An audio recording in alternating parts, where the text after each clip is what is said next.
Bom dia, gente. Estamos todos muito felizes, eu estou vendo, pela noite que a gente teve ontem. Como disse Pai, é despertar a vida, né? Vamos hoje continuar. E eu tive uma grata surpresa que eu vou coordenar com a Paim, que é uma pessoa que eu digo a ele, eu sigo desde 2014, quando eu descobri de São Paulo. Então, estar aqui hoje ao lado dele é uma enorme alegria, porque eu vou ouvi-lo mais de pertinho. Então, Pai, por favor, continue a nos brindar com o seu conhecimento. Não quero roubar um minutinho só. Bom dia a todos. É um prazer também estar com a Ana aqui na mesa e principalmente estarmos todos acordados nesse sábado de manhã.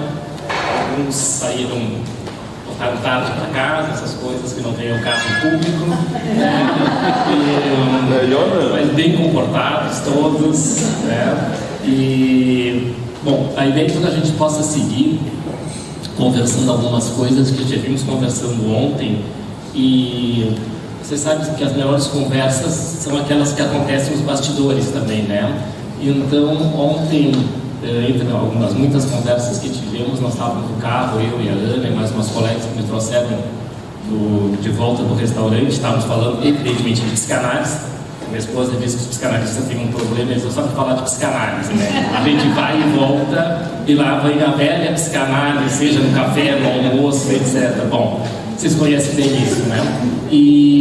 Mas daí estávamos conversando algumas coisas e acho que a Ana e alguém me perguntava, e podemos começar por aí, só retomando e relembrando, né, que a palavra que eu usei e que alguns não lembravam, desconheciam, que eram as questões do Chico da psicanálise. Acho que o Fortaleza fez um curso sobre ele e tal, relembrando esse Chico. E então, só para ficar mais claro, por que o Freud usou essa expressão, ele usou essa expressão pelo menos 4 ou 5 vezes. E ele a usa pela primeira vez justamente quando ocorre a primeira grande ruptura do movimento psicanalítico, que foi com Jung, né, que começou ali em 11, 12 e vai culminar na ruptura definitiva em 13, né, tem o último congresso que Jung participa, ainda como presidente da IPA, tem a ruptura e Jung e o Adler também acabam se afastando do movimento psicanalítico freudiano, criando as suas próprias concepções. E nesse momento Freud escreve aquele trabalho importante, eu citei um deles, né? Existem 2 trabalhos freudianos em que o Freud faz uma espécie de retomada, tanto política quanto teórica, da criação da psicanálise. Um trabalho é a história do movimento psicanalítico de 14, e outro trabalho é o trabalho de 1925, um estudo autobiográfico, em que o Freud retoma as relações dele com a psicanálise, como é que ela nasceu, por onde ela andou, as relações dele, as figuras importantes. E lá na história do movimento psicanalítico, que é pós-ruptura, então ele escreve em nome disso, tentando recontextualizar a psicanálise, as diferenças dos pensamentos freudianos com a relação ao Jung e ao Adler também. E ali ele cita a palavra Chicolete, que nas edições da Stander antiga essa palavra não existe assim, né? A Stander optou por colocar fundamentos importantes, imprescindíveis, etc. As novas traduções resgataram a palavra, que é uma palavra hebraica, né, e mantém a palavra, né? Inclusive quem tinha aquela tradução do Hans, da Imago, ali o Hans retoma e a palavra tem uma nota de rodapé sobre ela. Mas rapidamente essa palavra, o Freud vai retirar ela do livro dos Juízes, que é um fato bíblico do Velho Testamento, que tinha a ver com as tribos hebraicas, as tribos de Israel, que não conseguiam saber quem era quem, né? Então eles criam o que vão chamar uma palavra armadilha. Então o Chipoleto pode pronunciar com TH ou sem TH no final. E evidentemente com a H tem um som, sem a TH tem um outro, e significava que de acordo com essa pronúncia dizia qual era a tua origem. E se nessa passagem, né, quem fosse da tribo contrária, mata-se, né, ou corta-se a cabeça. Claro que é uma intensidade, uma marca ao estilo freudiano. Podemos pensar a indignação freudiana que ele estava com Jung. Lembrem que o Jung é uma figura extremamente importante. O Freud tinha grandes expectativas que o Jung poderia cumprir pela psicanálise enquanto ciência, principalmente porque o Jung foi o primeiro ou pelo menos o primeiro não judeu importante que vai se vincular à psicanálise em 1907, 1909, etc. E que era extremamente importante politicamente, teoricamente. O Jung era um sujeito brilhante em termos de que a psicanálise pudesse avançar mais além dos guetos judaicos, expressão freudiana. Então ali o Freud diz que, em relação ao Adler especificamente, que ele nunca compreendeu que, por exemplo, os sonhos eram um dos chipolês da psicanálise. O sonho como uma via régia do inconsciente, os sonhos como uma forma paradigmática do retorno do recalcado, etc. Então essa expressão ele usa em 14, depois em 19 ele volta a usar ainda sobre os ecos da ruptura com Zurique, com Jung, etc., quando ele fala numa carta a Adler que a escola de Zurique deveria saber que desde que ele se filiava à psicanálise, que a sexualidade era um dos nossos chibolés. Depois ele vai dizer já tinha dito antes, né, a psicobissexualidade. Depois ele volta a falar de novo o terceiro chibolé, digamos assim, em 1920, em nota de rodapé, os 3 ensaios, aí sim ele fala do complexo de Édipo. E depois ele, em 23, quando ele abre a primeira parte do eu e do id, ele vai dizer que o chibolé da psicanálise é o inconsciente. Claro que ele vai dizer que ele é o quarto a ser nomeado, mas ele é o primeiro chibolé da psicanálise. Evidentemente que a psicanálise nasce, conversamos rapidamente hoje, justamente com a descoberta do inconsciente. E lembre, o inconsciente enquanto um substantivo, não o inconsciente enquanto adjetivo. Substantivo que leva a um lugar, uma tópica, tudo aquilo que a gente conhece e que está explicitado de forma clara e precisa no capítulo 7 da interpretação dos sonhos. E depois o Freud volta a usar de novo a expressão chibolé em 33, né, uma revisão à teoria dos sonhos, uma conferência que ele só volta a referendar o que ele já havia dito, né, que os sonhos, né, é o nosso chibolé. Então essas expressões, essas lembranças, né, além das minhas associações livres aqui com vocês, elas têm a ver, evidentemente, o que são conceitos básicos que sustentam os pilares de uma ciência. E o que esses conceitos nos fazem pensar, quais são os caminhos que eles têm que percorrer e quais os caminhos que eles estão percorrendo, e é um pouco disso que a gente está tentando conversar entre ontem e hoje a respeito das chamadas inconfidências ou aí as sexualidades dos novos tempos. Eu estou usando no plural e eu me incomodo por usar no plural, né? Por que me incomodo? Inclusive há 2 anos atrás eu participei de uma produção de um livro coletivo, e esse livro coletivo se chama Sexualidade, e se tem o E maiúsculo, D, e grifado numa cor diferente. E quando se escreveu o livro, os autores, cada um foi para os seus vértices, mas a proposta do livro foi realmente referendar, retomar a história da sexualidade infantil. Né? O que nós estamos falando, e a pretensão é essa, são as várias formas de apresentação dessa sexualidade infantil. Então isso é o que nos faz humano, né? Isso é o que o Freud diz lá no Moisés, né? O processo de hominização. Eu acho essa palavra bonita, mas acho ela difícil, ela enrola na minha língua. Mas é tornar-se humano, né? Então, mas é importante que o Freud diz lá no Moisés, o processo de humanização, porque é justamente isso que tem a ver com a temática. Ninguém é, nós vamos vir a ser. Né? Sejamos o que sejamos nas nossas possibilidades, não é um nascimento pré-determinado. Eu estava com saudade do quadro, eu fiquei em cima de abstinência e me dei conta que ontem eu não usei ele, e deve ser por isso que hoje de manhã eu sofri um pequeno acidente, e não foi o fim de ontem, e acabei batendo no meu rosto, né? O que eu vou tentar falar sem microfone, o que der, porque eu queria fazer 2 coisas ao mesmo tempo. Eu não sou muito habilidoso para isso. Bom, o que eu queria relembrar para a gente poder avançar, e a nossa proposição hoje é trabalhar basicamente a questão da homossexualidade em Freud e também as questões das diferenças anatômicas.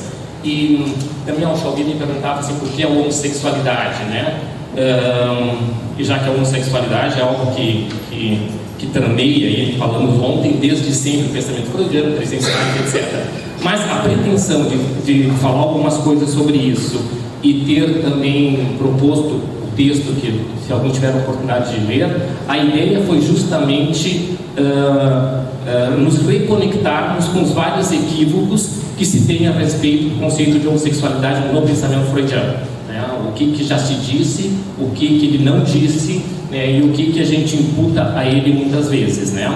Mas para que a gente possa, então, conversar sobre isso, nós vamos só aqui relembrar duas coisas que nós falamos ontem rapidamente, e eu quero relembrar o que é um grande organizador da vida psíquica para Freud, né? Se nós falávamos ontem numa questão de uma bissexualidade narcísica, evidentemente calcada numa questão do eu ideal, e evidentemente, né, numa composição entre o feminino e o masculino em termos de bissexualidade, e evidentemente com um tempo de não discriminação. É óbvio, se eu estou falando de uma bissexualidade narcísica, eu estou falando da famosa fantasia de 2 em 1, e isso tem a ver então com o narcisismo primário, aquilo que nós conversávamos ontem. Então, existe uma transição, né, para a bissexualidade edípica propriamente dita. Transição é um termo também falho, né? Existe um quanto de transição e segue um quanto desse ir e vir entre a bissexualidade narcísica e a bissexualidade edípica.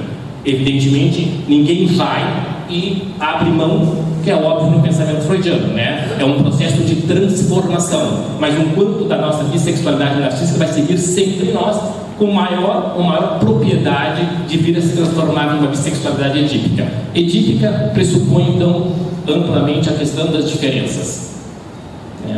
Aqui, talvez, o universo, então, em que algumas coisas podem ser pensadas e que a nossa velha triangulação edípica nos ajuda a pensar. Evidentemente, quem faz essa transição, ou que viabiliza esse processo de transição, é o complexo de castração. O complexo de castração também mandei meu trabalho para vocês sobre ele, e também dentro dessa pretensão do que a gente resgata do complexo de castração para que ele possa ganhar a amplitude que ele tem no pensamento freudiano, que vocês podem me dizer que a escola lacaniana também vai fazer isso e faz realmente, etc. Importante, mas para que a gente possa conversar com Freud, e se vocês depois quiserem conversar com os pós-freudianos, o que o complexo de castração vai se complexizando na obra freudiana, né?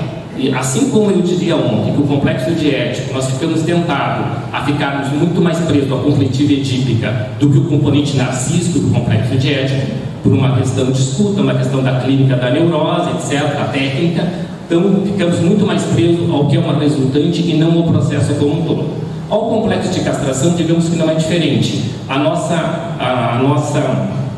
Nosso mote é ficar ligando exclusivamente o complexo de castração com as diferenças anatômicas entre os sexos. E, evidentemente, isso não é uma limitação nossa e parte, digamos assim, do modelo pensante freudiano. O Freud também parte para estruturar o complexo de castração das diferenças anatômicas entre os sexos. É a partir dessa constatação que ele vai linkar e vai chamar isso tem a ver com perder alguma coisa.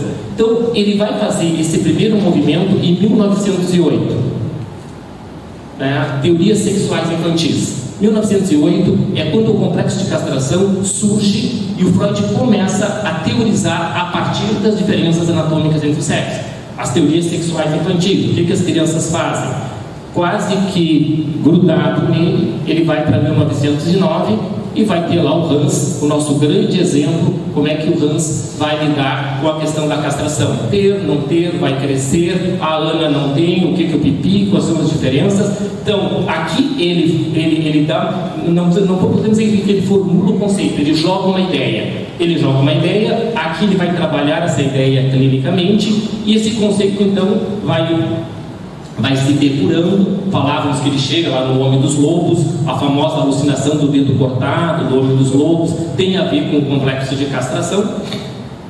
E o complexo de castração, ele vai andando sutilmente na obra freudiana, mas ele vai ter, assim, o seu grande ponto de corte, que vai dar esse salto para que o complexo de castração vá além das diferenças anatômicas entre os sexos, é 1926. 1926, inibição, sintoma e angústia, é o grande momento do complexo de castração, né?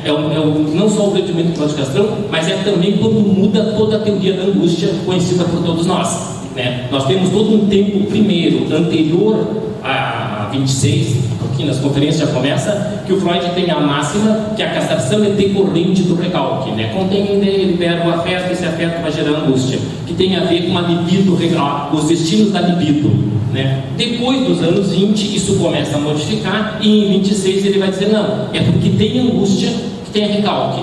Então ele começa a trabalhar com a questão da angústia de forma importante. Claro que tem um pequeno parênteses, né? O parênteses sempre é o grande caso freudiano é o Homem dos Lobos, e o Homem dos Lobos ele é fantástico, porque o Homem dos Lobos, o Freud tem a capacidade de referendar o que ele vinha trabalhando, né? Ele trata o Homem dos Lobos de 10 a 14, então de 1910 a 14, o Homem dos Lobos vai acompanhando o desenvolvimento da teoria freudiana, né? O Freud ainda leva mais 4 anos para publicar, então o Homem dos Lobos ele é cheio de adendos. E o Homem dos Lobos ele tem uma particularidade interessante. Então, ao mesmo tempo que ele referenda toda a questão da teoria freudiana, princípio do prazer, desprazer, toda a questão, ele ao mesmo tempo ele abre as portas para coisas importantes que o Freud diz ali, mas que o Freud ainda não tem uma teorização suficiente. Uma das coisas fantásticas que tem ali, que tem a ver com o complexo de castração, é quando o Freud fala no Homem dos Lobos das 3 correntes psíquicas que ele apresenta no Homem dos Lobos. E as 3 correntes psíquicas têm a ver com o quê? Com o haver-se com o complexo de castração. Que ele vai dizer, tem uma corrente psíquica que, ao se deparar com a castração, recalca e renuncia, entre aquilo que renunciamos, né? Então, a corrente psíquica do recalque, diante da ameaça de castração, o sujeito renuncia, recalca a ideia e segue lá como pode. Tem uma outra corrente psíquica que ele diz que se depara e faz as 2 verdades paralelas. Uma que reconhece a castração e outra que não reconhece a castração. Então isso é um dos momentos em que o Freud está falando da renegação, da desmentida, das 2 verdades paralelas. E tem uma terceira corrente que ele diz que nem leva em consideração a realidade da castração, que evidentemente tem a ver com a Verwerfung, ou com a forclusão lacaniana, né, ou com o que o Freud já falava lá em 1893, que é a Verwirkung, que é o primórdio do que é isso, algo é expulsado do psiquismo. Mas lembrem, expulsa algo mais além da projeção. E a primeira vez que o Freud fala sobre isso é no artigo de 1894, que é justamente nas neuropsicoses de defesa. Ele diz que tem uma expulsão mais radical, tem uma força extremamente importante. Tanto assim que o Freud vai falar do mecanismo da psicose lá, ele vai falar no Schroeder, ele vai falar no Homem dos Lobos, mas ele mesmo assim não vai nomear. Lembra que ele vai lá em 24, a perda da realidade na neurose, na psicose, ele vai se perguntar por que não existe um mecanismo análogo ao recalque para a psicose. Só que ele já falou dele pelo menos 3 grandes vezes. Daí o Lacan vem depois e diz, esse mecanismo análogo vou chamar conclusão, que é a Verwerfung freudiana, etc., que é essa expulsão radical diante do quê? Do intolerável da realidade da castração. Bom, mas 26 é um momento catalisador do complexo de castração. Por quê? Porque a partir de 26 o Freud vai falar o que alguns autores do pós-freudiano vão chamar as angústias pré-castratórias, né? Ou seja, o Freud vai começar a teorizar o que existem perdas anteriores às diferenças anatômicas entre os sexos, e essas perdas anteriores é que vão dar significado às diferenças anatômicas entre os sexos. E ao mesmo tempo, a diferença anatômica vai ressignificar perdas anteriores. Então Freud vai nomear, neste momento, as 4 grandes mudanças. Eu não vou destruir o quadro. Ele vai nomear aqui, então tem a separação do corpo da mãe, tem o desmame, a perda das fezes, e por último, a diferença anatômica entre os sexos. Então, existem 3 grandes momentos anterior às diferenças anatômicas entre os sexos: perda das fezes, desmame e separação do corpo da mãe.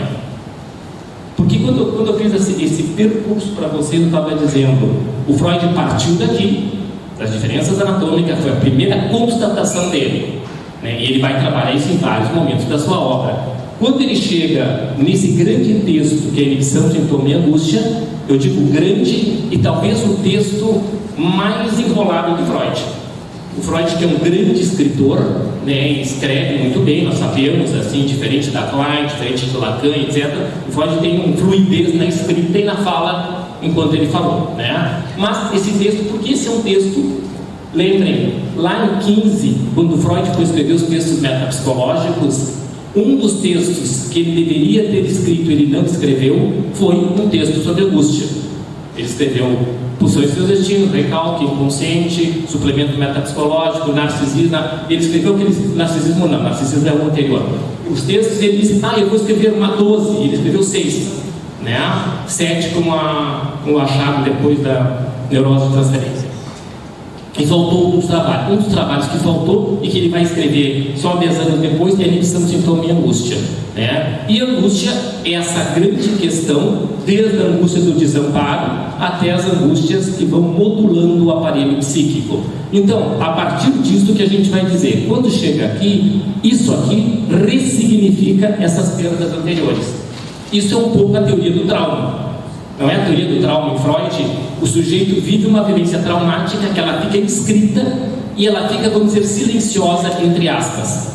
O trauma em 2 tempos. E o Freud diz, vai seguir alguns acontecimentos na vida do sujeito até que um acontecimento X descongela ou acorda a vivência traumática anterior. Isso tem a ver então com a lógica do a posteriori, a lógica do nachtralir, não é? O só depois, ou ainda o só depois é falho, os franceses nos criticam com razão, porque o nosso nachtralir, ou o nosso a posteriori, não tem a concepção do trauma. Quando o Freud fala do nachtralir, que os franceses traduziram por après-coup, tem a ver tempo e trauma. E a palavra a posteriori em português só tem tempo. Claro que nós analistas com o tempo, quando falamos do a posteriori, é uma vivência traumática que tem um tempo, né? Todo o processo analítico, ele começa a partir de uma vivência traumática, certo? Todo mundo que procura o analista sempre surge aquela pergunta, por que agora? Claro, vai ser um porquê que evidentemente o sujeito vai te dizer o porquê do pré-consciente, mas esse porquê é importante porque alguma coisa acordou algo dessas vivências traumáticas primitivas e pôs em marcha algo que desacomodou a vida do sujeito. E porque desacomodou, esse sujeito vai buscar o analista, vai começar toda uma história. Então, isto aqui, esse é o grande espectro do que o Freud vai chamar complexo de castração. Então o complexo de castração vai ampliando e seguramente, a partir de inibição, sintoma e angústia de forma contundente, ele passa a ser o grande organizador da vida psíquica. Ou seja, é nesse jogo entre saber e não saber da castração, mais além das diferenças anatômicas, que o psiquismo vai se organizando. Então quando o sujeito vai se deparar com algo que remeta à falta, porque tudo isso nós podemos traduzir falta, né? Falta a mãe, o desmame falta o seio, a perda das fezes significa faltar, perder. Isso são marcas do quê? Todas marcas, numa outra linguagem, de uma eterna incompletude. Nós já falamos também em algum momento, lá quando a gente veio no ano passado, a importância desses conceitos e a importância também do pensamento freudiano, diferente do pensamento metafísico, que é a ideia, do objeto absoluto da falta. O objeto, a psicanálise sempre vai lidar com um objeto que é faltante, certo? Para a psicanálise não existe o objeto total, não existe o objeto pleno. A metafísica acredita que existe o objeto pleno, porém o humano não tem acesso a ela. O Freud concorda com isso, nós não vamos ter acesso ao objeto, mas o objeto não é pleno. O objeto sempre é da ordem faltante. Por que o objeto sempre é faltante? Entre várias teorias, mas se nós reduzirmos a teoria freudiana, ele é faltante porque ele é pulsional. E a pulsão nunca é saciada. A pulsão é uma eterna insatisfeita. Porque se as pulsões das pulsões é a pulsão de morte, ela é pura intensidade. e ela nunca vai se acalmar plenamente. A libido tem a função de ligar, tem a função de amansar, tem a função de fazer a função de morte trabalhar a favor da vida, digamos assim. Mas ela segue, né? Porque se nós falamos aqui a separação do corpo da mãe, a separação do corpo da mãe, se nós formos pensar numa teoria pulsional depois dos anos 20, e pressupondo que o sujeito nasce por a pulsão de morte e que ela é uma força centrífuga, anárquica, que pulsa jogando para o mundo. Se pulsa jogando para o mundo, nesse tempo, eu não posso dizer que esse bebê freudiano do tempo zero, ele busca alguma coisa. Ele não busca nada. Quem tem que encontrar, vamos por aqui se vocês quiserem função materna, ou outro termo que vocês quiserem, quem vai ter que encontrar esse pulsional e começar a ligar esse pulsional para que a vida psíquica venha a ocorrer, isso é o objeto.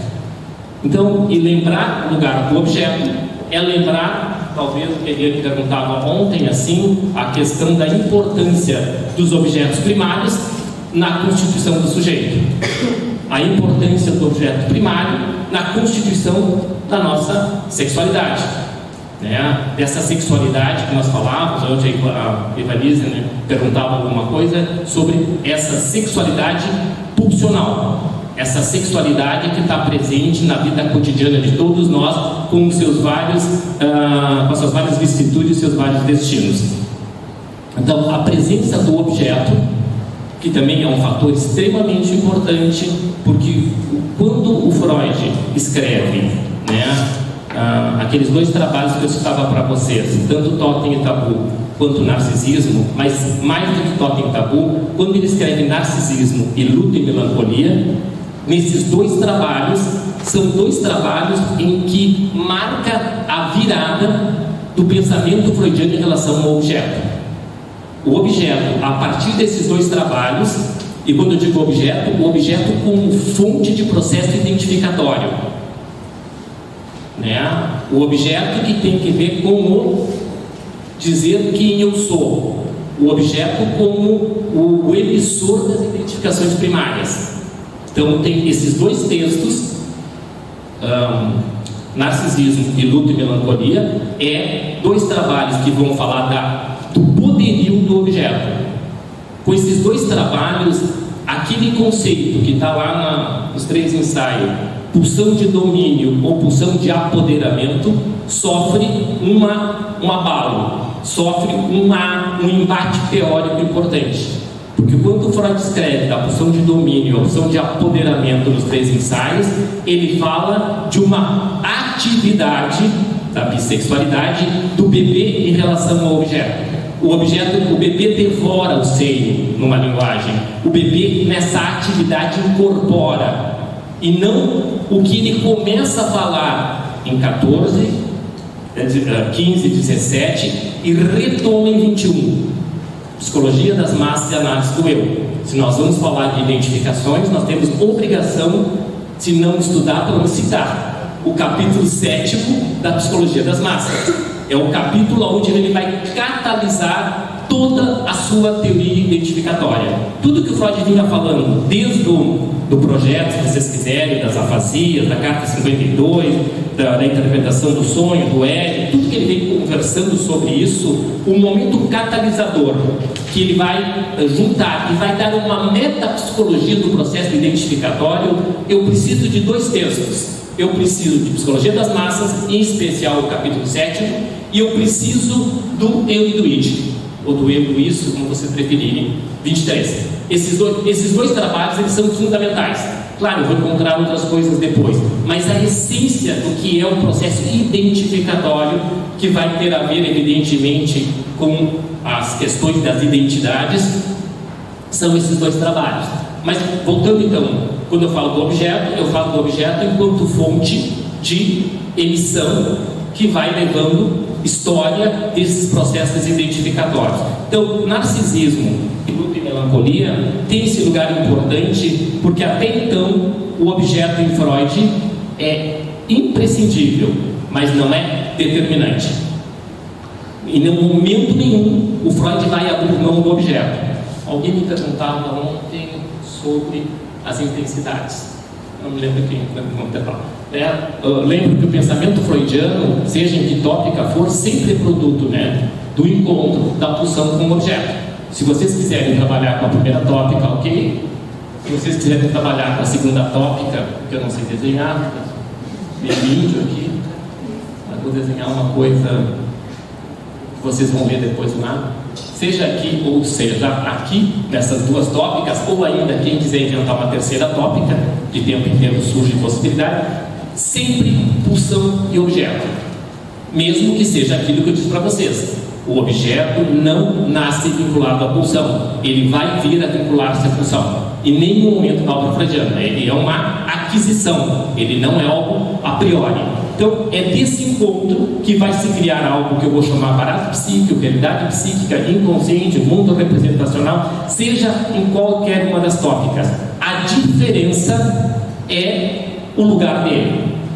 Né? Então, fora narcisismo e luto e melancolia antes de 20, o objeto é ele que ele é secundário. E secundário, mas não dispensável, né? Aquilo que às vezes hoje não se fala mais, mas quem é mais velho como eu, nós somos num tempo em que se falava da fase anobjetal e se partia que a fase anobjetal não tinha objeto, claro, mas a pergunta que eu não fazia, também eu repetia como papagaio: não tem objeto para quem? Não tem objeto desde onde? Não tem objeto desde a vida do bebê. É óbvio que o bebê, no auge das suas questões autoeróticas ou narcísicas, ele vive como se o objeto não existisse, e ele precisa viver, né? Isso é uma famosa alucinação negativa, né? O Winnicott vai trabalhar muito bem sobre isso. Ele vai falar a capacidade de estar só na presença do outro, na minha ignorância winnicottiana, né? Isso tem a ver com o quê? Com um conceito básico que é a importância de poder negativar o outro na sua presença, e o quanto isso é estruturante, o quanto isso é necessário, o quanto o Grimm vai dizer que é a partir disso que vai se criar o universo representacional. Mães que não se permitem, quando eu digo mãe, vocês entendem função, né? Eu sou antigo, eu estou tempo de pai e mãe, né? Então, quando eu digo mãe, estou dizendo do cuidador, do seu pai, a mãe, a tia. É uma forma de dizer que a gente pode discutir daqui a pouco. Então, mães que não permitem ser negativizadas, elas fazem o que com o mundo psíquico dos seus bebês? Esse mundo psíquico vai colabando, porque ele não existe, né? Isso vai ter que vir a ser criado. Isso aqui é o famoso entre, né? O aparelho psíquico é um entre. Né? E lembrem que nós vivemos um momento no mundo contemporâneo da virtualidade em que o entre está cada vez mais reduzido, né? A ter tanto tempo e do espaço na contemporaneidade é um grande desafio, né? Nós temos que nos virar sobre isso. Então, assim, o objeto, então, ele tem esse lugar. Agora, com o narcisismo, ele cresce e ele é determinante. Falamos ontem, vou voltar a falar de narcisismo primário. Leio, releio, porque ele é imprescindível para pensar a constituição do sujeito. Luto e melancolia, por quê? Porque luto e melancolia, o Freud vai falar da importância das identificações. E mais, ele vai dizer o quanto a melancolia é importante para que ele possa pensar as origens do aparato psíquico. A melancolia não só enquanto patologia. Lembre, a patologia para Freud, ela é sempre uma questão polêmica, importante. Mas a patologia para Freud é só um jeito de pensar o sujeito, né?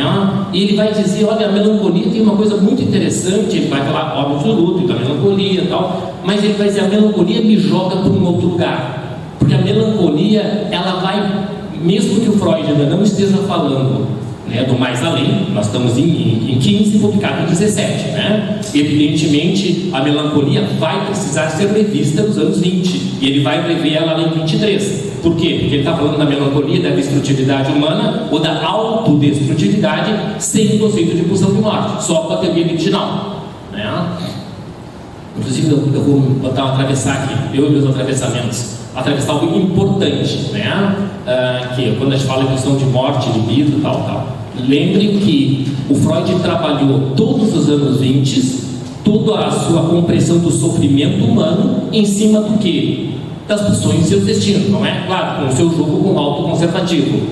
Essa problemática da libido produzir sofrimento psíquico, ela vai continuar existindo depois dos anos 20. Só que às vezes a gente olha depois dos anos 20 e atribui o sofrimento psíquico exclusivamente à pulsão de morte, como se a libido por si só não tivesse a sua problemática e todas as questões do sofrimento psíquico humano. Então a gente faz um corte e um divórcio com ideias, e como se a teoria libidinal, depois dos anos 20, ela fosse só protagonista da vida, e como se viver não fosse sofrer. Quem é que diz que viver não é sofrer e que sofrimento é patrimônio da pulsão de morte? Não, sofrimento é produto desse encontro pulsional que nos faz humano com umas coisas boas, como prazer, etc. Ele está linkado o tempo todo. Agora a libido tem toda uma problemática que ela vai seguir existindo depois dos anos 20. Mas que depois dos anos 20 a gente faz uma espécie de curto-circuito, e se for falar de compulsão para repetição, eu falo de pulsão de morte. Sim, a libido está onde? A libido é uma inocente, a libido não participa disso. Não, ela participa, inclusive ela participa porque ela não faz a função dela. A pulsão de morte, ela vai estar implicada na compulsão à repetição, que é um dos grandes problemas da destrutividade humana, da repetição do mesmo, no sintoma, etc. Ela vai participar, evidentemente, mas quem não fez o papel e o trabalho de dar um destino mais saudável a essa força in natura, que é a força da pulsão de morte, foi a libido. Ou seja, o processo de libidinização que tem que estar em xeque. Eu tenho que perguntar como se deu o processo de libidização, como é que está se dando o processo de libidinização.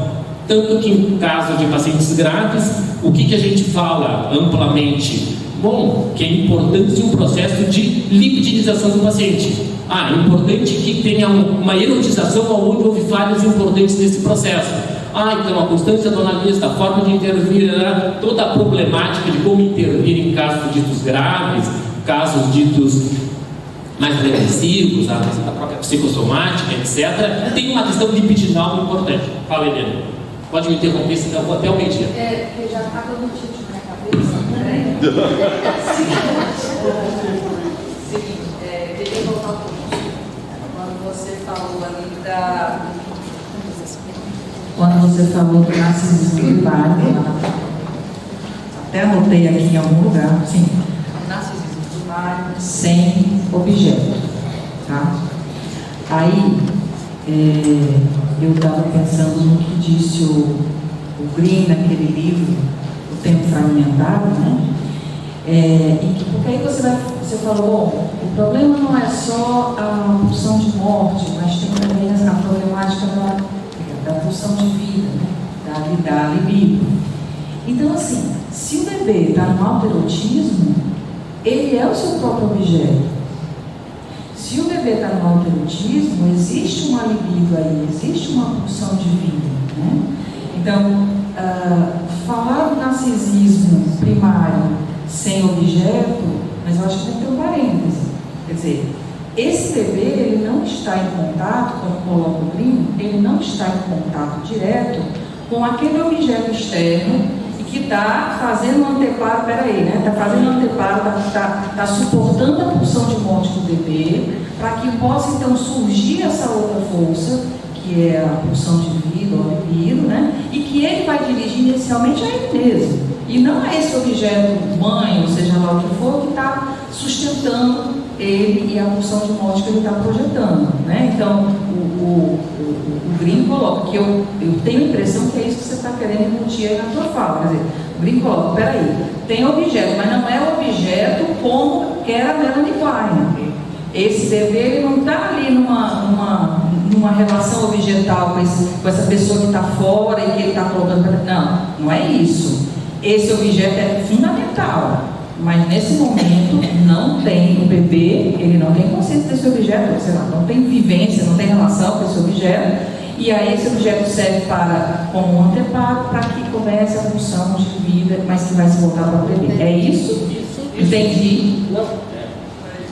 É exatamente isso, sim, para clarear, é isso, porque o que a gente vai dizer assim, esse trânsito entre autoerotismo e narcisismo primário, bases fundantes, né, e que isso tem a ver com a própria constituição, porque quando a Ariane fala, por exemplo, de autoerotismo, nós estamos falando de um tempo extremamente importante, porque nós estamos falando de um tempo do que o Freud fala apenas 2 vezes, que é o conceito de eu-realidade originária. Né? O que é eu, realidade originária? Porque ele diz duas coisas que são paradoxais. Não existe um eu, ele tem que ser constituído. E depois ele vai dizer, existe um eu, realidade originária, que é um protótipo do que vai vir a ser o eu. Né? A Ivaniza ontem me perguntava sobre o eu corporal, etc., que a gente pode discutir depois. Então, esse eu, realidade originária, que é um eu estado potencial, que é um eu com capacidade de vir a albergar as primeiras marcas psíquicas que vão fundar o autoerotismo.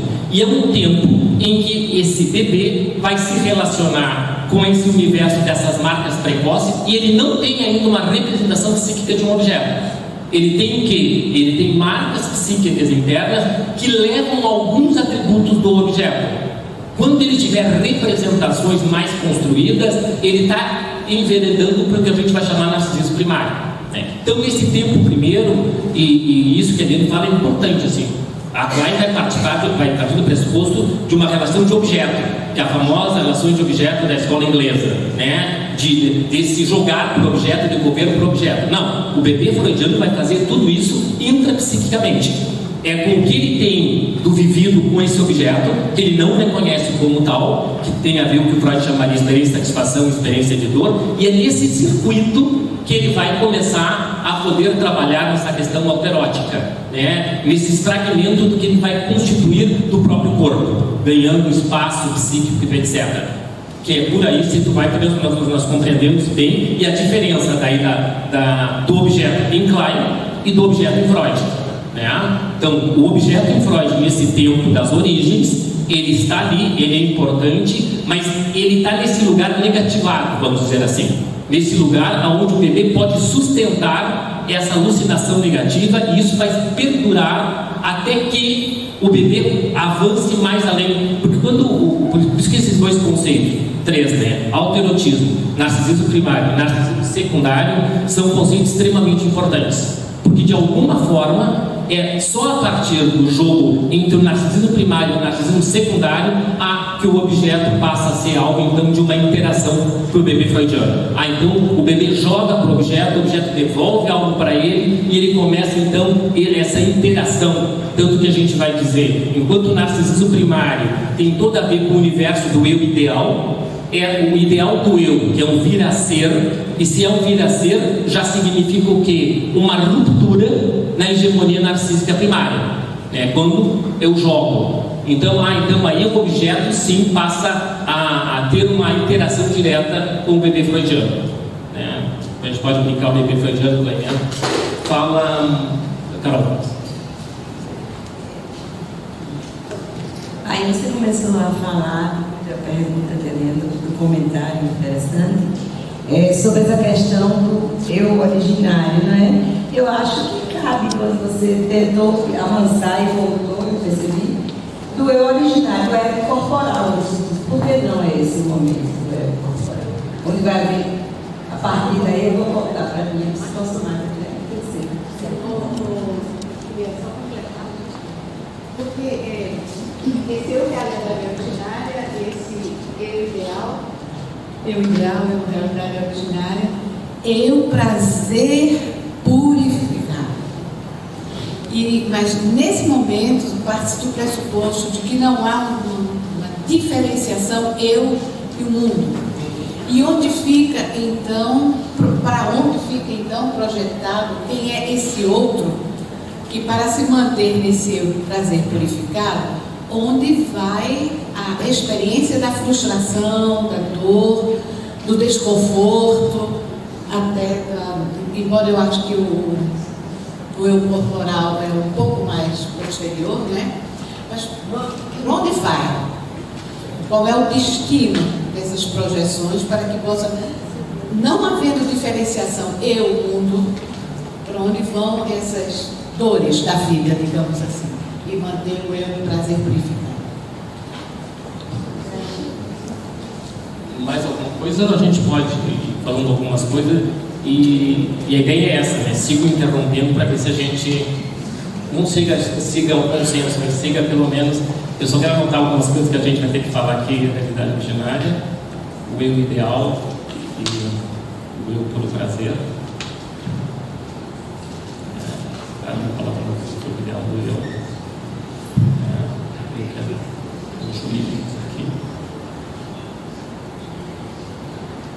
Bom, voltando àquela concepção, né, de um eu, ou seja, de uma constituição bem primitiva, o bebê freudiano, né, inicial, em que ele apenas expulsa. Né? Aí fiquei pensando assim, para que esse movimento de expulsão, essa coisa que é, né, não sei, de alguma forma jogada para fora, não teria que ter, digamos assim, a libido acompanhando para que isso se deslocasse, né, e caberia ao objeto fazer esse intrincamento, o papel do objeto nesse sentido?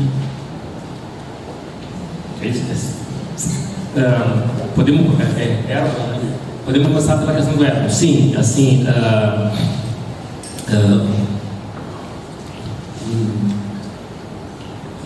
isso é ponto de partida importante, né? Principalmente, então, eu tenho falado sempre nesse ir e vir, né? Ir e vir porque são momentos diferentes, né? Se a gente tratar a questão antes dos anos 20, por isso que a gente está falando do narcisismo, toda essa questão que em parte está aqui nos anos 14, mas isso nós vamos olhar à luz da pulsão de morte, porque isso muda com o conceito de pulsão de morte, né? Nós não temos como explicar a letalidade do narcisismo sem o conceito de pulsão de morte em termos metapsicológicos. A gente precisa, né?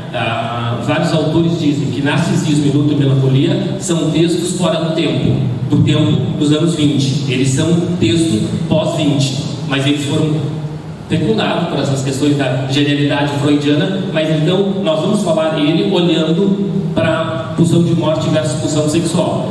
Se a gente parte disso a partir dos anos 20, e o tempo que a gente tem não é tão longo quanto a gente gostaria, então o que a gente vai partir do meu pressuposto teórico, acho que tem a ver com o que o Herman falava, o que é o meu pressuposto teórico depois dos anos 20? Eu digo meu porque ele é discutível, tem várias leituras possíveis sobre isso. Então tem duas leituras possíveis, né? Uma leitura que a pulsão de morte e a pulsão sexual ambas são originárias e constitutivas, desde sempre. Então o bebê nasceria com pulsão sexual e pulsão de morte com uma dualidade inicial e seguiria a vida fora.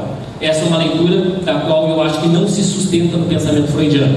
Não se sustenta, mas o Freud nunca foi claro o suficiente sobre isso. Então, evidentemente, os autores vão fazendo as suas próprias costuras. A costura que eu faço a partir da leitura freudiana, que eu já comecei a falar para vocês, é a ideia que o bebê, depois dos anos 20, nasce, então, por a pulsão de morte e a libido vem do objeto. Então, depois dos anos 20, se inaugura um objeto fonte da pulsão sexual. Pulsão de morte é dada, pulsão sexual é construída no encontro com o objeto, que é o que tu dizes. Então, essa pulsão de morte, que num tempo primeiro, mítico, evidentemente, tal, teórico, mas não inválido, teórico como metapsicologia, que é uma grande ficção, tem essa expulsão, joga para o mundo e ele precisa que o objeto vá encontrando. À medida que o objeto vai encontrando, vai criando um mundo psíquico, né? Com impressões, traços e representações. Seja nessa tópica ou nessa tópica, vai se criando alguma coisa onde existe uma potencialidade de vir a ter, mas não tem. Então, esse seria o pressuposto teórico que nós estamos partindo, né? Que da pulsão de morte constitutiva, certo? Precisa do objeto e o objeto entra com a sua libido. E a partir desse encontro começa a se dar um jogo, pulsão de morte versus pulsão sexual ou de vida. E que isso é igual ao que nós trabalhamos quando eu tive aqui, masoquismo. Primário, está dado, certo? O masoquismo primário, então, fundante do aparato psíquico, e começa uma discussão que nós podemos tangenciar em algum momento. Esse seria o pressuposto. Então, a libido vai enlaçando, é o que o Freud diz de forma muito clara no problema econômico do masoquismo. O trabalho da libido de domar, domesticar, transformar e dar novos destinos à destrutividade da pulsão de morte. Destrutividade em todos os sentidos, não é? Lembrando, destrutividade tanática e destrutividade construtiva. Destrutividade é quando a gente desconstrói alguma coisa para que algo novo venha a emergir. A análise tem a ver com desconstrução, é óbvio, né? Bom, eu acho que é isso que eu ia perguntar. Então esse é o pressuposto. Vindo um pouco para os nossos eus, né? Há quem diga que o texto do narcisismo é o texto da constituição do eu no pensamento freudiano, né? Se nós partimos desse tempo primeiro, que a gente falou do eu realidade originária, que, por exemplo, que eu citava, vou ter que ir lá no Rio, etc., todo o trabalho da psicossomática lida com o eu realidade originária. Falar do eu realidade originária é falar do quê? É falar, então, do mais primitivo em termos da constituição do eu, e o eu realidade originária, ele tem a ver, por exemplo, com o autoerotismo.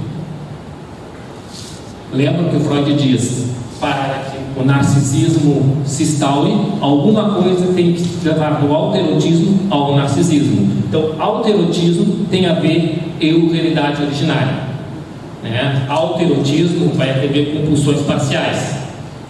E tem mais. Lá, que eu acho que entra um pouquinho no que a Mabel estava perguntando como é que se dá esse jogo de como é que vai se livrar daquilo que é desprazeroso, né? Daquilo que é sofrimento psíquico nesses tempos, tá? E Freud diz assim, olha, lá nas pulsões de seus destinos, nesse tempo primeiro, a forma como o bebê vai diferenciar o eu do não eu, ele diz, é por um critério muito objetivo, é pela ação muscular. Se tem muito estímulo, eu vou me retrair. Se tem muita intensidade, eu vou me expandir. Então, é através do movimento muscular que, nesse tempo primeiro, eu começo a discriminar algo que não tem a ver com capacidade de julgar. Esse eu não tem essa potencialidade. Ele é o eu incipiente. Ele é o eu do autoerotismo, pulsões parciais. Aqui eu vou encontrar impressões e traços. Não há um universo representacional. Se eu falar de psicossomática, eu vou falar disso aqui. Isso aqui é um universo anterior à instalação do estado de desejo. Ele é sexual, mas ele não é desejante. Desejante no sentido que nós vamos falar. A colega até falou uma coisinha.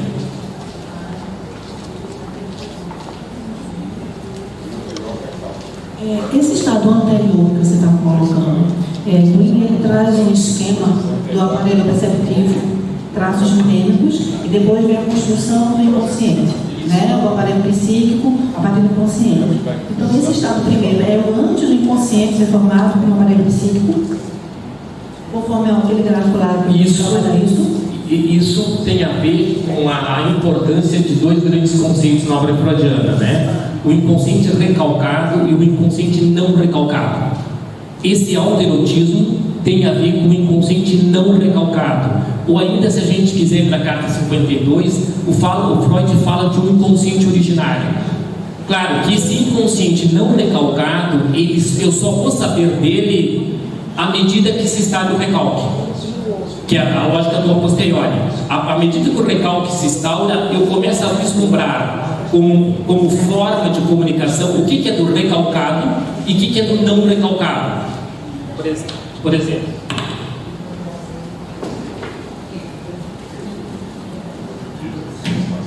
se nós imaginarmos, eu posso repetir, se nós pegarmos aqui, né, que nasce por abusão e que depende do objeto, e que ninguém nasce com um aparato psíquico, nós diríamos assim, se eu fosse ser gráfico nisso, é como se eu nascesse com um espaço pontilhado, que seria essa potencialidade de ver. À medida que o objeto vai encontrando a pulsão, eu vou criando marcas psíquicas, impressões, traços, mnemônicos, que não é representações, né? Inclusive no Moisés, quando eu estou hoje muito Moisés, mas tudo bem, porque Moisés é interessante porque ele volta a falar em traumas precoces, ele fala traumas pré-verbais, ele volta a falar de impressões muito precoces da história da humanidade e do sujeito. Então, à medida que esses traços vão acontecendo, essa marca também vai se constituindo. Então, esse tempo primeiro vão acontecendo marcas psíquicas. À medida em que vai complexizando, eu tenho impressões como marcas mais inespecíficas, né? Eu sempre faço a comparação que um pensador que eu gosto muito, que hoje não trabalha mais com psicanálise diretamente, é o Garcia Rosa, que é um carioca, que é o melhor que nós tínhamos e temos sobre metapsicologia freudiana. É fantástica, né? Então, quando ele falava sobre isso, ele diz que as impressões são como letras do alfabeto soltas. Letras do alfabeto solto, elas não dizem nada, mas elas dizem alguma coisa. Elas têm um germe de alguma coisa a dizer. Quando eu juntar, talvez B mais A, eu tenho o Bá. O Bá já é alguma coisa que tem maior complexidade. Então eu estou fazendo até traços. Daqui a pouquinho eu estou junto A, B, A, eu tenho um significado. Isso é uma representação coisa. Então, impressões, traços e representações representam as diferentes complexidades do aparato psíquico. Quando essas marcas psíquicas, parte delas, vão começar a se juntar, quando elas chegarem à representação coisa, nós estamos falando do quê? Representação coisa no pensamento freudiano. Tem uma frase que é do Walls. Walls é aquele... um dicionário argentino muito bom. O Walls tem um dicionário que agora tem traduzido em português, de termos freudianos, e o Walls usa uma expressão que deveria ser minha, mas foi dele, então vou ser justo com ele. E ele diz assim, olha, que a representação coisa é a célula psíquica do desejo. Então, toda vez que eu falar de desejo, o que eu estou falando? O desejo tem uma representação coisa, a representação coisa. Para a linguagem freudiana, se ela é a célula psíquica do desejo, é a história do incesto e do parricídio. Como é que ela vai sendo escrita por cada um de nós? Sempre lembrando aos mais jovens que incesto no pensamento freudiano é o encontro sedutor que implica o outro. Não é incesto no sentido objetivo da palavra. Toda relação amorosa ela carrega o encontro de um quanto incestuoso. Desse encontro, desse vínculo, dessa forma. Isso que é incesto. Evidentemente com as suas complicações quando o ato propriamente dito, mas isso é de uma outra questão que não a questão estrutural de todos nós. Aquilo que eu falava para vocês ontem. Por que o Freud vai se encantar com o Leonardo e com a obra do Leonardo? Ele vai dizer, a obra do Leonardo retrata o quê? A vivência incestuosa do bebê com sua mãe. Quando ele vai lá pegar o retrato de Londres, quando ele vai pegar a Virgem Maria Santa Ana lá na Flor do Arruda e toda, é aquele, ou ainda, mais do que isso, ele vai dizer que o sorriso da Mona Lisa é o sorriso de encantamento desse gozo incestuoso. Gozo, prazer, não no sentido lataliano, no sentido do prazer, né? Então, essas representações, à medida que elas vão se instaurando, vai acontecer o quê? Então elas vão se instaurando, elas vão acontecendo, e aí vai ter que se acontecer alguma coisa importante. Vai acontecer uma grande cisão do aparelho psíquico, o recalque primário. Não é que o Freud diz? O recalque primário funda o inconsciente recalcado. Funda, é a primeira grande cisão do aparelho psíquico entre pré-consciente e inconsciente. Porém, ele diz, esse recalque primário não dá conta da força do desejo. Porque o recalque primário, que é uma discussão polêmica, num dos meus livros eu tento teorizar onde é que eu acho que ele acontece no tempo. Também polêmico que o Freud não diz. Mas o recalque primário, para mim, ele vai estar estabelecido de forma contundente quando o sujeito entra na conflitiva edípica. Porque antes de ter conflito, não tem por que recalcar. Eu só recalco na iminência de que algo vai me dar desprazer. Se não dá desprazer, para que recalcar? Quando eu vivo no auge da minha vivência narcísica, eu não tenho por que recalcar. Porque recalcar implica em quê? Renunciar. Então a criança ela vai ter problemas quando ela descobre que aquela vivência narcísica de Sua Majestade o bebê, ela entra em xeque porque ela não consegue sustentar aquilo. Então ela começa a esboçar um trabalho. E eu digo isso é importante, porque nesse universo do autoerotismo, que esse é o universo que vai se preparar para que o recalque aconteça. Antes disso, nós temos dois destinos funcionais anteriores, que são eles que vão fundar o aparato psíquico.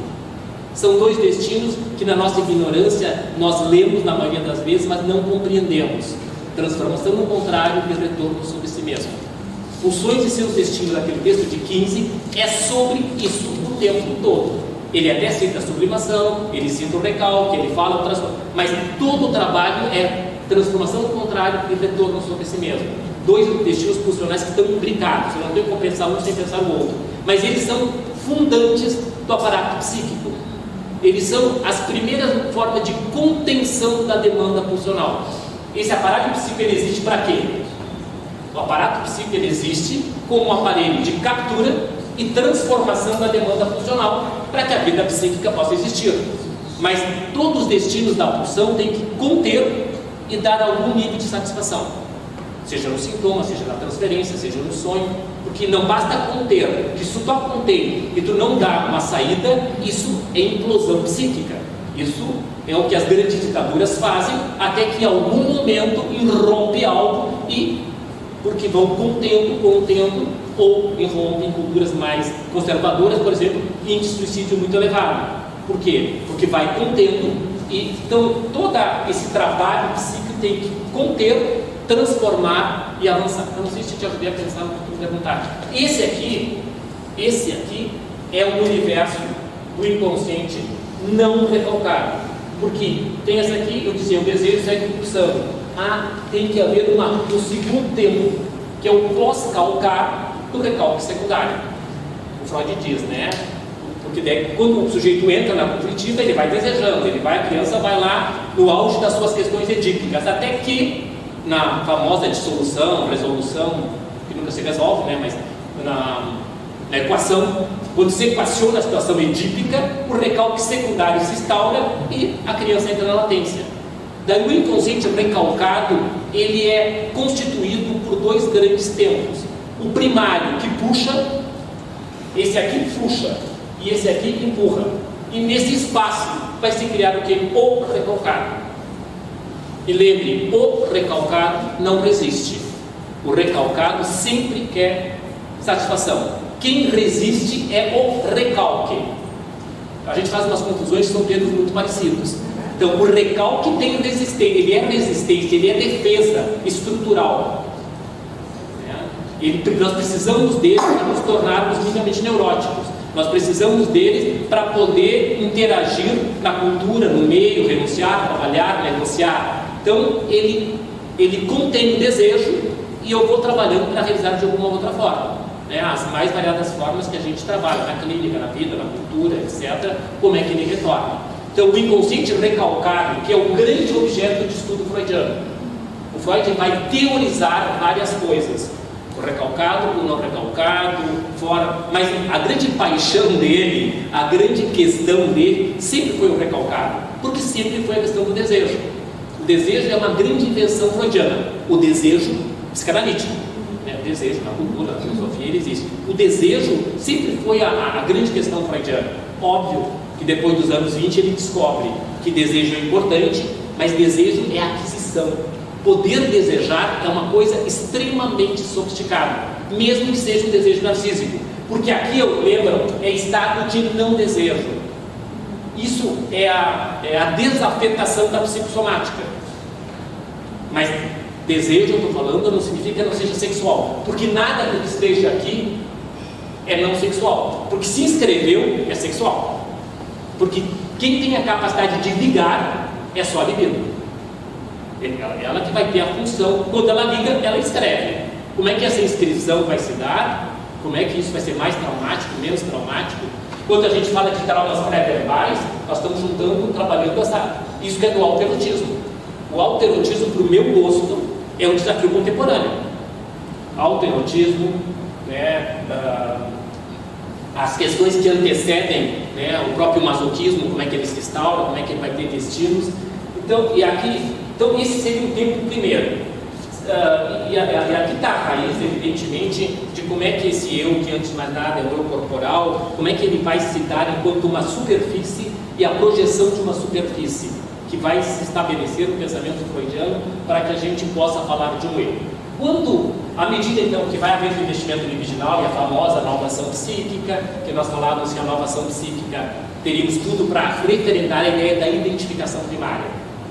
Porque esse eu aqui é um eu incipiente, ele não funciona como uma unidade. Unidade no sentido de...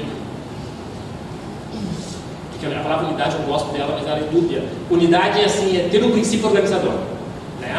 Quando a gente fala de uma sociedade, é uma unidade. Uma sociedade que tem regras, forma assim, foi informação. Quando a gente resolve casar, a gente fala de uma unidade, uma célula. Então, esse tempo é um tempo que não tem uma unidade, porque não tem um princípio organizador. Eu só vou ter um princípio organizador no eu ideal. Qual é o princípio organizador? O princípio do prazer e do desprazer.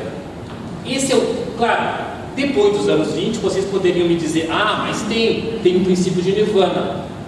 eu diria, ok, só que o princípio de Nirvana, ele não é organizador porque ele é a catarse total se fosse permitido. Mas, a partir daqui, vamos dizer, esse é o termo do princípio de Nirvana. Quando eu entro no eu ideal, eu estou entrando no universo do quê? Do princípio do prazer. Então, o princípio do prazer não nasce desde sempre. Ele também vai ter que ser constituído. O princípio do prazer tem a ver com desejo. Nós estamos aqui, se vocês quiserem, num conceito freudiano importante, que é o prazer do órgão. Prazer do órgão, porque é esse corpo fragmentado que o máximo que o sujeito vai ter é o prazer do órgão, que tem a ver com aquele outro grande conceito freudiano, importante, que tem a ver com complacência somática. Como é que os nossos órgãos escolhem para adoecer? Que é outra coisa importante, né? Falando desse autoerotismo, né? Porque o que faz que na minha manifestação psicossomática eu vá adoecer o rim, o fígado, o intestino? Quem determina isso? Isso é determinado no encontro da pulsão com o objeto. Esse órgão, essa parte do meu corpo que vai ser palco de algo que psiquicamente naufragou, isso tem a ver com a história do sujeito. Uma história traumática, uma história que não ganhou narrabilidade possível desde o discurso das representações, já que esse universo é um universo não representacional. Isso aqui não se trata de falha simbólica, é simbólica, mas antes de ser simbólica, é representacional, que é diferente da psicose, né? Porque na psicose eu vou falar o quê? De uma falha simbólica, porque a representação coisa e a representação palavra perdem o deslizamento. Então uma falha simbólica. Não tem falha na representação propriamente dita, tem na forma como elas vão se articular. Tanto que o Freud vai dizer, o psicótico trata as coisas abstratas, as coisas concretas de forma abstrata, que parece um contrassenso. Sim, mas o psicótico consegue, por exemplo, tratar, né, a espremer uma espinha, comparar com uma ejaculação. O neurótico jamais faria isso. O neurótico jamais compararia isso, que não posso espremer uma espinha porque eu estou ejaculando. O psicótico, nas suas coisas regressivas, trataria essa coisa concreta de uma forma abstrata. O exemplo que a gente sempre usa é o exemplo da Klein. Da Klein, não sei se era Klein. Aquele exemplo do pianista da Klein, da Siegel, que diz que ele não ia tocar, que ele não ia se masturbar em público. Isso é tratar uma coisa concreta, de forma abstrata. O neurótico talvez não tocasse, mas não soubesse por que não estava tocando. Talvez uma infecção masturbatória, que fantasia, intriga, incestuosa, que eu não posso exteriorizar. Então tem todo um deslocamento. Bom, seguindo na pergunta da Manuel, se nós avançarmos para o segundo tempo, seria o tempo do eu ideal, eu por prazer purificado, aí nós entramos. Estou vendo que nós estamos viajando com vários lugares, paciência, né?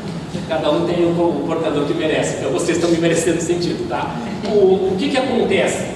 Quando a gente chega nesse processo do eu ideal, que nós estamos falando do eu por prazer purificado, que a expressão eu por prazer purificado, ela vem para marcar esse universo da plenitude narcísica, o mais pleno possível que cada um de nós pode viver.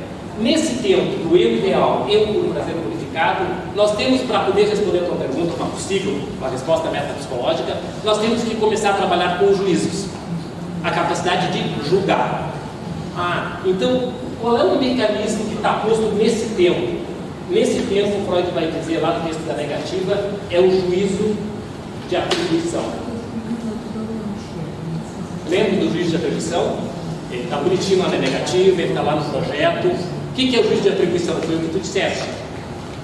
O que nesse tempo, esse bebê que está perdido no seu universo narcísico, eu sou sua majestade, o bebê, né? Eu sou o seio, lembrem, não é eu tenho, eu sou o seio. Isso é identificação primária. Identificação primária é o que o outro diz. Diz que eu falo assim, né? Diz na linguagem figurada, né? Diz, investe, né? E diz aqui, eu sou o seio. Se eu sou o seio, tudo aquilo que for dor, eu vou dizer que isso não me pertence. Então a máxima freudiana, se é bom é meu, se é mal é coisa do mundo. Por que é coisa do mundo? Porque o sujeito nesse auge ele não tem percepção do que é o outro. Então, se é bom é meu, se é mal eu jogo para o mundo, é coisa do mundo. Isso é o juízo de atribuição, que é o mais primitivo dos juízos. Ele está calcado nesse tempo primeiro da diferenciação eu, não eu, pela ação muscular. Quando eu estou no império, isso é o que acontece na psicose, enquanto patologia, né? Isso é estrutural, evidentemente, que eu passo da máxima, se é bom é meu, se é meu eu volto para o mundo. E o mundo que se vire com isso, eu fico na minha plenitude narcísica, que é aquilo que o Freud dizia no Homem dos Lobos.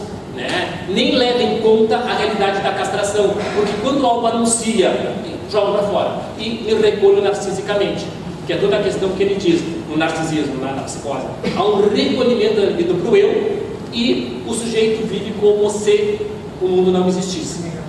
Então, o juízo de atribuição é a resposta parcial ao que tu me pede, que é se jogar para o mundo, que é difícil. Claro, e aqui nesse universo do eu ideal, aí sim, isso aqui é o universo do inconsciente recalcado. Isso é o universo da primazia dos meus desejos, né? onde o inconsciente não conhece o não, etc., não conhece o não escrito, né? Porque no recalcado não existe não, o não está no recalque. Fala, Fernando.